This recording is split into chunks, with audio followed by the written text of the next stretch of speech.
हाँ जी दोस्तों, medical benefits किसी भी कंट्री में अगर आप जा रहे हैं तो बहुत ज़्यादा ज़रूरी होते हैं कि आपको क्या वो कंट्री में मेडिकल बेनिफिट्स मिलेंगे। अगर आप इन केस कहीं एक्सीडेंट हो जाए, खुदा ना खास्ता कहीं कोई हादसा हो जाए, या फिर आपको कोई मेडिकल हेल्प की ज़रूरत पड़ेगी, तो आपको मेडिकल बेनिफिट के बारे में जानना बहुत ज़रूरी है।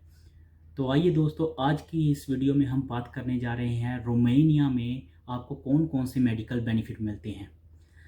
दोस्तों, मैं हूं हरजिंदर सिंह और आपका स्वागत करता हूं आपके अपने चैनल बाउंडलेस सिंह पर। दोस्तों, अगर बात करें रोमेनिया में मेडिकल बेनिफिट्स की, तो सबसे पहले मैं आपको बताना चाहता हूं कि आपको यहाँ पर दो तरह के मेडिकल फैसिलिटीज़ होती हैं।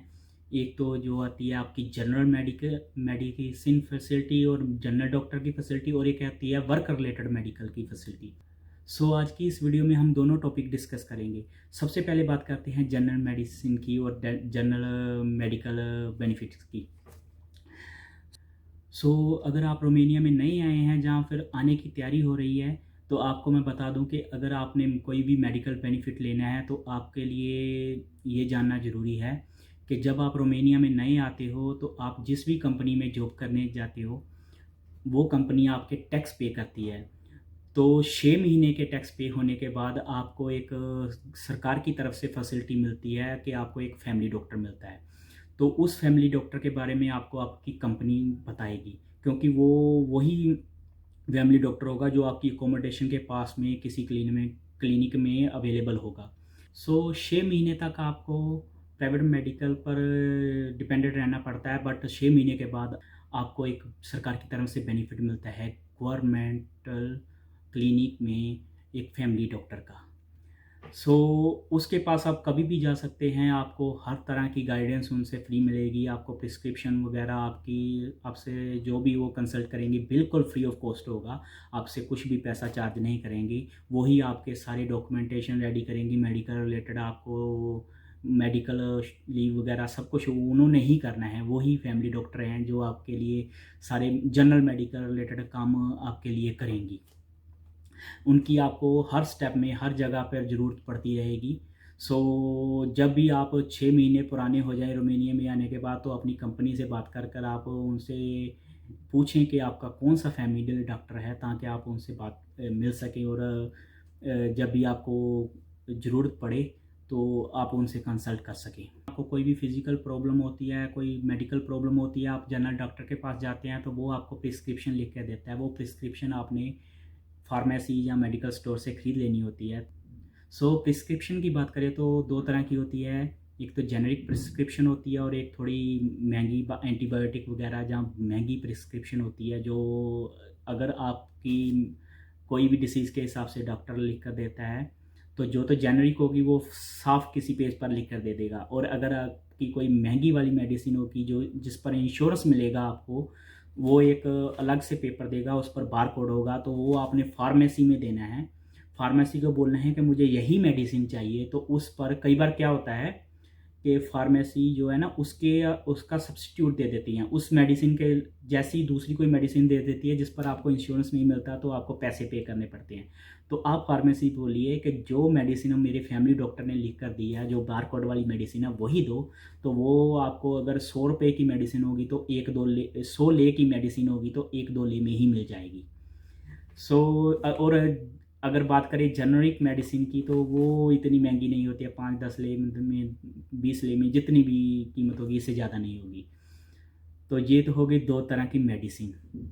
इसके बाद आपको एक यहाँ पर आने पर ही एक शुरुआत में ही एक ख़ास फैसिलिटी मिल जाती है, इमरजेंसी रिलेटेड फैसिलिटी। अगर खुदा ना खास्ता आपके साथ कोई हादसा हो जाता है, आपके दोस्त के साथ कोई हादसा हो जाता है, कोई एक्सीडेंट हो जाता है, या फिर आपको कोई मेडिकल इमरजेंसी आ जाती है, जैसे हार्ट अटैक हो गया, खुदा ना खास्ता, मैं कहना चाहता हूँ कि रब ना करे ऐसा कभी किसी के साथ हो यहाँ पर अगर कोई ऐसा कुछ हो जाता है कि हार्ट अटैक हो गया, या कोई ऐसा प्रॉब्लम हो गई, स्टमक इन्फेक्शन हो गया, या किडनी स्टोन की प्रॉब्लम होगी, तो आप क्या कर सकते हैं, आप सीधा जा सकते हैं अपने सिटी के इमरजेंसी हॉस्पिटल में। वहाँ पर थोड़ा टाइम तो ज़रूर लगता है, पर वो आपकी फुल स्कैनिंग करेंगे, फुल आपको डायग्नोज करेंगे, आपकी सारी प्रॉब्लम देखेंगे, उसको सॉर्ट ऑफ करेंगे, आपकी जड़ तक जाएंगे प्रॉब्लम की। और आपको प्रिस्क्रिप्शन लिख कर देंगे और आपको रेफ़र भी करेंगे, अपनी फैमिली डॉक्टर के पास जाओ, उनको बताओ कि मेरी ये प्रॉब्लम हो गई है। तो वो भी आपके पास फैसिलिटी है, वो शुरू से ही है, मतलब कि आप पहले दिन भी आए हो ना यहाँ पर रोमेनिया में, तो पहले दिन से ही आपको मिल जाएगी इमरजेंसी हॉस्पिटल की फैसिलिटी। आप उस इमरजेंसी हॉस्पिटल में कभी भी जा सकते हो, बट वो रियल में इमरजेंसी होनी चाहिए। ये नहीं है कि किसी को अगर कोई नॉर्मल कफ फीवर है तो उसके लिए इमरजेंसी हॉस्पिटल जा रहे हो, उसके लिए आप डायरेक्ट फार्मेसी में जा सकते हो। आपको डॉक्टर के पास जाने की भी ज़रूरत नहीं है। जैसे फार्मेसी में जाओ और वहाँ से पैरासीटामोल या फिर कोई न्यूरोफोन या कोई ऐसी मेडिसिन जो आपकी नॉर्मल डिसीज़ से रिलेटेड है, वो फार्मेसी से आपको ऐसे भी मिल जाती है। तो ये तो हो गए दो तरह के मेडिकल बेनिफिट्स जो यहाँ पर मिलते हैं, एक इमरजेंसी का और एक फैमिली डॉक्टर का। तो जनरल मेडिसिन के बाद में आता है work related medical. So work related medical में क्या होता है कि आप ये बेसिकली आपकी कंपनी से रिलेटेड होता है, आपके वर्क से रिलेटेड होता है। तो इसमें क्या कैटेगरी आती है कि आपको रब ना करे कहीं आपके काम के दौरान या फिर यहाँ की सेफ्टी जो रेगुलेशन है वो ये भी बताते हैं कि जो रूट आपका डिसाइड किया गया है कि आपने इस रूट से काम से घर को जाना है और घर से काम को आना है, उस रूट पर काम से घर को जाते और घर से काम को आते जहाँ फिर साइट पर आपके साथ कोई भी हादसा हो जाता है तो वो वर्क रिलेटेड एक्सीडेंट के कैटेगरी में आता है। तो इस तरह की कैटेगरी में आपको क्या होता है कि आपको जो भी मेडिकल बेनिफिट है वो आपकी कंपनी जो है वो प्रोवाइड करवाती है। आपके साथ कोई भी ऐसा हादसा हो गया, कोई एक्सीडेंट हो गया, तो उसके रिलेटेड जो भी मेडिकल फैसिलिटीज़ जो होती है, आपका हॉस्पिटल में जाना, आपका ट्रीटमेंट, आपका जितना भी मेडिकल रिलेटेड काम होगा वो सारा का सारा आपकी कंपनी करेगी, आपकी सारी ट्रीटमेंट करवाएगी। तो कंपनियां क्या करती हैं कि हर 6 महीने साल में आपका जो मेडिकल है करवाती रहती हैं। अगर एक्सीडेंट ना भी हुआ हो तो भी आपकी कंपनी आपका मेडिकल 6 महीने साल में करवाती रहेगी, आपका चेकअप करवाएगी, कान का, आँख का, बॉडी का, साइकोलॉजिकल, दिमाग का, हर तरह का टेस्ट आपका करवाती रहेगी ताकि उनको पता चल सके कि आप फिजिकली और मेंटली फिट हो या नहीं। और अगर आपको किसी चीज़ से एलर्जी है और आपको कोई चीज़ से प्रॉब्लम है, आपका शुगर लेवल हाई है या आपका नज़र कम हो गया है या कुछ भी ऐसी प्रॉब्लम है, तो आपने कभी भी डरना नहीं है। अपनी कंपनी के जो डेलीगेट जो आपको मेडिकल के लिए लेकर जाता है, वर्क मेडिसिन के लिए लेकर जाता है, उनको क्लियरली बताना है कि मुझे ये प्रॉब्लम हो रही है ताकि वो आपका ट्रीटमेंट चालू करवा सकें। लास्ट में एक चीज़ और आती है, dental problem. So unfortunately friends, dental problem पर यहाँ पर कोई भी किसी भी तरह का आपको इंश्योरेंस नहीं मिलता है, किसी भी तरह का आपको बेनिफिट नहीं मिलता है। तो आपको डेंटल प्रॉब्लम अगर आपको है तो आपको तो पहले तो आप दुआ कीजिए कि आपको यहाँ पर आकर कोई डेंटल प्रॉब्लम ना हो, क्योंकि यहाँ का डेंटल ट्रीटमेंट बहुत ही ज़्यादा महंगा है, बहुत ही ज़्यादा महंगा है। इतना महंगा है कि मैंने एक अपनी फ्रेंड से पूछा था यहाँ पर, तो वो बता रहे थे कि उन्होंने एक दांत उनके दाढ़ में कोई प्रॉब्लम आ गई थी तो उनको वो दाढ़ निकलवा कर नई लगवानी पड़ी, तो उनको उसके लिए 2000 यूरो से ऊपर पैसे देने पड़े। आप मान सकते हैं 2000 यूरो?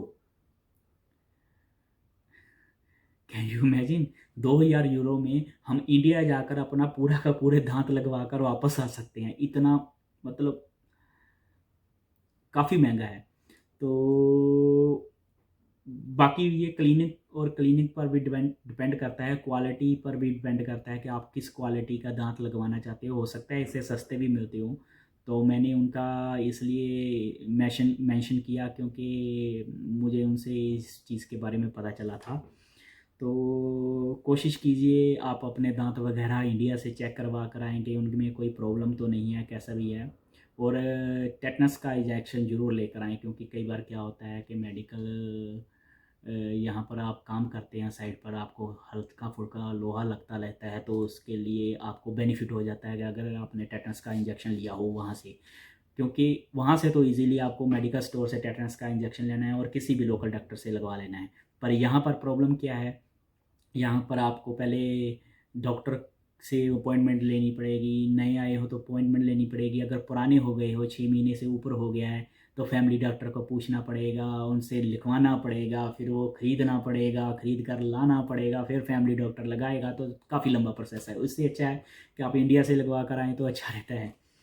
सो यहाँ पर मैं आपको एक और चीज़ बताना चाहता हूँ कि आप जनरल प्रॉब्लम्स के लिए तो अपने फैमिली डॉक्टर पर डिपेंडेंट रहते हो, पर क्या होगा अगर आपको कोई ऐसी प्रॉब्लम आ गई जिसकी वजह से आपको किसी स्पेशलिस्ट के पास जाना पड़ेगा, कोई मतलब कि उस चीज़ का स्पेशलिस्ट है, उस पास जाना पड़ेगा।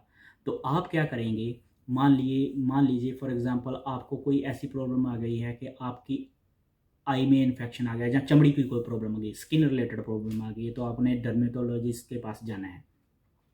तो आप क्या करेंगे? आप अपने फैमिली डॉक्टर के पास जाएँगे, उनको बोलेंगे कि देखिए मुझे ये प्रॉब्लम है, तो मैं स्पेशलिस्ट के साथ कंसल्ट करना चाहता हूँ, डर्मेटोलॉजिस्ट के पास जाना चाहता हूँ ताकि मेरी ये प्रॉब्लम सॉल्व हो सके। तो फैमिली डॉक्टर क्या करेगा, आपको एक गुलाबी रंग का मतलब वाइट कलर का पेपर होता है, उस पर गुलाबी रंग के डिज़ाइन में होता है कुछ, तो वो पेपर होता है, उसमें आपका कोड डालेगा प्रॉब्लम का डायग्नोस करने के बाद, और बाद में आपको उस डॉक्टर की रेफरेंस देगा।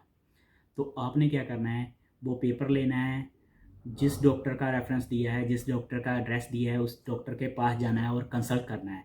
उससे क्या होता है कि अगर आपको आपका फैमिली डॉक्टर ऐसे रेफरेंस लिख कर देता है तो आपका जो खर्चा होता है बहुत ही ज़्यादा कम होता है, मतलब कई बार तो फ्री में कर देते हैं, ऑलमोस्ट फ्री में हो जाता है। अगर आप बिना रेफरेंस के किसी डॉक्टर के पास जाते हो तो हो सकता है आपको खर्चा ज़्यादा देना पड़े। सो फ्रेंड्स, आज के लिए सिर्फ इतना ही। और अगर आपको मेरी वीडियो अच्छी लगी और आपको लगा कि ये वीडियो थोड़ी इन्फॉर्मेटिव थी, जिससे आपको रोमानिया के मेडिकल सिस्टम के बारे में थोड़ा पता चला, तो प्लीज़ मेरा सब चैनल जो है सब्सक्राइब कर लीजिए। उस पर मैंने रोमानिया के बारे में और इन्फॉर्मेशन डाली हुई है, और कई टॉपिक पर बात की है, और मैं आगे भी फ्यूचर में उन टॉपिक पर बात करते रहूँगा। चैनल को प्लीज़ सब्सक्राइब कर लीजिए, बेल आइकॉन का बटन ज़रूर दबा दीजिए। अगर वीडियो अच्छी लगी है तो उसको लाइक कर दीजिए, शेयर कर दीजिए फ्रेंड्स के साथ। और आपको कोई और टॉपिक के बारे में जानना है तो मुझे कमेंट करना मत भूलिए, मैं आपका रिप्लाई ज़रूर करूँगा। यहीं पर हम ये वीडियो ख़त्म करते हैं। सत श्री अकाल।